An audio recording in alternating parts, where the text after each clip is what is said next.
नमस्कार दोस्तों आज की वीडियो में हम बौद्ध धर्म से संबंधित प्रश्न करेंगे जो HSSC ने बार बार पूछे हैं। देखिए, सबसे पहला प्रश्न है, ईस्वी पूर्व 483 में प्रथम बौद्ध संगीति राजगृह में हुई, इसकी अध्यक्षता किसने की थी? तो 483 में जो प्रथम बौद्ध संगीति हुई दोस्तों, उसकी अध्यक्षता करी थी महाकश्यप ने। ठीक है, महाकश्यप ये बौद्ध भिक्षु था, बहुत बड़ा उस समय का। अगला प्रश्न, किस स्मारक से गौतम बुद्ध ने दुनिया के लिए बौद्ध धर्म के अपने दिव्य ज्ञान का प्रचार किया? तो कहाँ से किया था भगवान बुद्ध ने अपने धर्म का प्रचार? तो दोस्तों ये था ऑप्शन नंबर बी, महाबोधि मंदिर समूह। ठीक है, महाबोधि मंदिर समूह। नेक्स्ट प्रश्न, भगवान बुद्ध की 200 फीट ऊंची कांस्य प्रतिमा स्थापित करने का निर्णय लिया गया है। तो भगवान बुद्ध की प्रतिमा कहाँ पर स्थापित होगी कांस्य की? तो देखिए, जो 200 फीट ऊंची है, कई बार इसी में से जो HSSC ये प्रश्न घुमा कर देती रहती है। ये भी पूछ सकती है कि कितने फीट ऊंची है। ठीक है, इसमें इन्होंने खुद दे दिया है भाई 200 फीट ऊंची। तो ये कहाँ पर की जानी है? तो ये है दोस्तों कुशीनगर में। ठीक है, option number A is right answer, Kushinagar. Next question, निम्न में कौन सा बौद्ध स्थल निरंजना नदी के किनारे स्थित है? निरंजना नदी दोस्तों वही है जिसमें भगवान बुद्ध ने स्नान किया था और उसके बाद वो वहाँ पर बैठ गए थे उसके साइड में और उनको ज्ञान प्राप्त हुआ था। निरंजना नदी में उन्होंने स्नान किया था। तो दोस्तों ये कहाँ पर है? निरंजना नदी के किनारे कौन सा स्थान है वो? तो वो है दोस्तों बोध गया। ठीक है, ऑप्शन नंबर ए, बोध गया में उनको स्नान करने के बाद उनको ज्ञान प्राप्त हुआ था। नेक्स्ट प्रश्न, बुद्ध को परिनिर्वाण कहाँ प्राप्त हुआ था? देखिए, ये भी 2018 में जूनियर इंजीनियर में और हरियाणा लैब अटेंडेंट 2018 में। देखिए किस तरह से, और वही प्रश्न भाषा चेंज करके पूछ लिया गया है। ठीक है, तो कहाँ पर हुआ था दोस्तों ये बुद्ध को परिनिर्वाण कहाँ पर प्राप्त हुआ था? कुशीनगर में। Option number B is right answer. जन्म मृत्यु कहाँ पर उन्होंने प्रचार किया? ठीक है, स्टार्टिंग कहाँ से की? धम्म परिवर्तन। ये 4-5 क्वेश्चन तो बहुत ही बेसिक हैं, उन्हीं को चेंज करके आगे पीछे घुमाते रहते हैं। अगला प्रश्न है, नागार्जुन कौन थे? तो नागार्जुन दोस्तों कौन थे? तो ये एक बौद्ध दार्शनिक थे। ठीक है, बौद्ध दार्शनिक थे। नेक्स्ट प्रश्न, अशोक के प्रशासन के दौरान बौद्ध धर्म का प्रसार व प्रचार की पुष्टि करता है। तो अशोक के शासन के दौरान कहाँ पर दोस्तों? सांची के स्तूप में। सांची का स्तूप भी बौद्ध का है। ठीक है, टोपरा संपादन, भाई टोपरा संपादन भी अशोक से संबंधित है। उसके बाद कुरुक्षेत्र संपादन, कुरुक्षेत्र में तो नहीं है, वो थानेसर में था, एक स्तूप है। ठीक है, लेकिन इसका आंसर क्या रहेगा दोस्तों? Option number A. ठीक है, ऑप्शन नंबर ए, टोपरा संपादन। इसके बारे में आपको बता दूं, हो सकता है आप सांची का स्तूप सही मानते हो, लेकिन मैं थोड़ा सा इसके बारे में विस्तार से आपको बताऊं तो क्या सम्राट अशोक को अपने विस्तृत साम्राज्य के कुशल प्रशासन तथा बौद्ध धर्म के प्रचार के लिए भी जाना जाता है दोस्तों। सम्राट अशोक ने संपूर्ण एशिया में तथा अन्य महाद्वीपों में बौद्ध धर्म का प्रचार प्रसार किया और सम्राट अशोक के संदर्भ में के स्तंभ व शिलालेख आज भी भारत के कई स्थानों पर मिलते हैं। अशोक के प्रशासन के दौरान बौद्ध के प्रसार प्रचार की पुष्टि टोपरा अभिलेख से, टोपरा संपादन जिसको बोला गया है, द्वारा होती है और यह किस में है? ब्रह्मी लिपि में है। ठीक है, किस में है? ब्रह्मी लिपि में।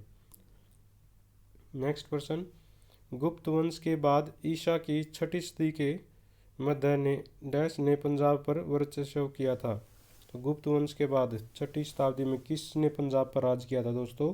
तो ये है हुन। ठीक है, option number D is right answer, गुप्तों के बाद हुन आए थे। Next question, Jejakabhukti dash का पुराना नाम था। तो जेजाक भुक्ति दोस्तों किसका नाम था? बुंदेलखंड का। ठीक है, ऑप्शन नंबर सी, बुंदेलखंड का पुराना नाम था जेजाक भुक्ति। नेक्स्ट प्रश्न नंबर 4, प्रभाकर वर्धन, आगे थोड़ा सा कर लेते हैं। प्रभाकर वर्धन वंश का पहला राजा डैश का शासक था। तो प्रभाकर वर्धन वंश का कौन सा राजा था? तो ये दोस्तों क्या कहा इन्होंने, प्रभाकर वर्धन वंश का पहला राजा, ठीक है, थानेश्वर का शासक था। सॉरी, थोड़ा सा कन्फ्यूजन हो गया था, थानेश्वर का, ठीक है, थानेश्वर का शासक था प्रभाकर वर्धन।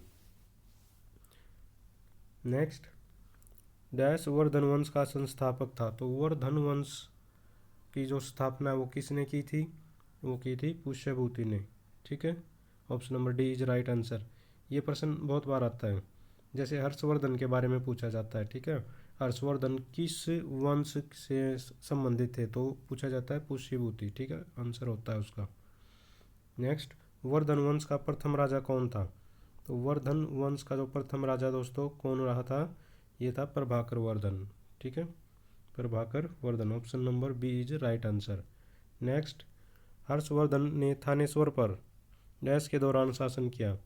तो हर्षवर्धन का शासन कब से कब तक रहा था? ये था 606 से 647 AD, ठीक है, ठीक है, 606 से 647। Option number A is right answer. Next, Thaneshwar नामक नगर किस प्रसिद्ध राजा के राज्य की राजधानी थी? तो ये तो बहुत ईजी है, ये हर्षवर्धन की थी, ठीक है, थानेश्वर हर्षवर्धन की पहली राजधानी थी, ठीक है, और दूसरी कन्नौज थी। नेक्स्ट, ह्वेनसांग एक डैश यात्री है। तो ह्वेनसांग एक चीनी यात्री था, ये तो पता है सबको।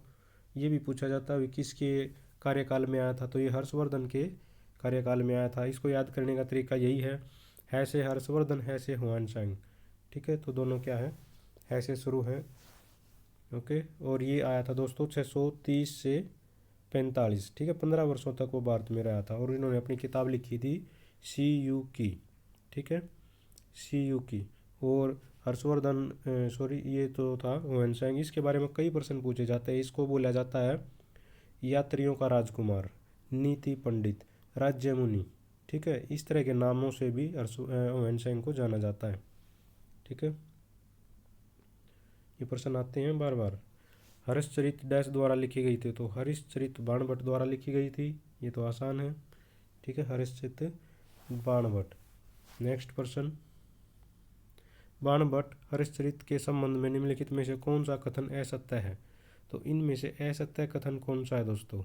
इसका रहेगा ऑप्शन नंबर बी, 5वां अध्याय हर्षवर्धन के पूर्वजों से संबंधित है, ये गलत है, ठीक है। इसके बारे में मैं आपको बता देता हूँ थोड़ा सा, क्योंकि बड़ा सा प्रश्न है, इसकी डिटेल आपको अच्छे से पता होनी चाहिए। जो हर्षचरित बाणभट्ट द्वारा रचित प्रसिद्ध संस्कृत का ग्रंथ था दोस्तों ये, ठीक है। और इस ग्रंथ में हर्षवर्धन के जीवन तथा तत्कालीन भारत के इतिहास का वर्णन किया गया है दोस्तों, ठीक है, बाणभट्ट के द्वारा। यह महाकाव्य 8 भागों में बांटा गया है, ठीक है। प्रथम 3 अध्याय में बाणभट्ट ने के जीवन के बारे में वर्णन है, ठीक है, यानी कि पहले 3 में तो बाणभट्ट ने अपना ही लिख रखा है। चौथे अध्याय में हर्षवर्धन के पूर्वजों का उल्लेख है दोस्तों, ठीक है। जबकि 5वें व 6ठे और 7वें अध्याय में सम्राट हर्ष के युद्धों व उनकी विजयों का उल्लेख है, ठीक है। यहाँ से ये क्लियर हो जाएगा आपको प्रश्न। 5वें, 6ठे और 7वें में युद्धों के बारे में बताया गया है। इसके अतिरिक्त अंतिम अध्याय में विंध्य के जंगलों में रहने वाले विभिन्न धार्मिक संप्रदायों का उल्लेख है, ठीक है। तो इस तरह से ये प्रश्न क्लियर हो जाता है। नेक्स्ट, राजा हर्षवर्धन ने एक प्रसिद्ध नाटक लिखा था। तो राजा हर्षवर्धन के बारे में भी ये कहा जाता है कि वो एक अच्छा संगीतकार भी था और अच्छा लेखक भी था, ठीक है। तो उन्होंने क्या लिखा था? उन्होंने नागानंद लिखी थी, ठीक है, नागानंद नामक किताब लिखी थी, यानी कि एक नाटक था वो, ठीक है, नागों का आनंद जिसका बोला जाता है। और ये संस्कृत का एक नाटक था, ठीक है। नेक्स्ट, हर्षवर्धन की मृत्यु के बाद डैश राजाओं ने कन्नौज पर शासन किया। तो हर्षवर्धन की मृत्यु के बाद दोस्तों कन्नौज पर किसने शासन किया था? ये किया था प्रतिहारों ने, ठीक है, प्रतिहारों ने। Option number C is right answer. और आज का लास्ट प्रश्न है, चीनी यात्री ह्वेनसांग की सम्राट के समय हरियाणा क्षेत्र में आया था। देखिए 2016 में कलरक में आया था ये, उसके बाद 18 में भी आ चुका है, 19 में भी आ चुका है, ठीक है। तो इसका मैंने बताया था। तो ह्वेनसांग किसके शासन में आया था? हर्षवर्धन के। Option number A is right answer. तो ये थे आज के महत्वपूर्ण प्रश्न। उम्मीद है आप लोगों को पसंद आएंगे। इस तरह की सीरीज हम बार बार लेकर आते रहते हैं अपने चैनल पर दोस्तों। चैनल को ज़रूर सब्सक्राइब करें, दोस्तों के साथ शेयर करें। बार बार प्रैक्टिस करने से आपको ज़रूर पेपर लेवल में करते समय कॉन्फिडेंस आएगा। तो पुराने क्वेश्चन ज़रूरी होते हैं। इस उम्मीद है आपको ये सीरीज़ हमारी पसंद आएगी। आज के लिए इतना ही। Thank you very much.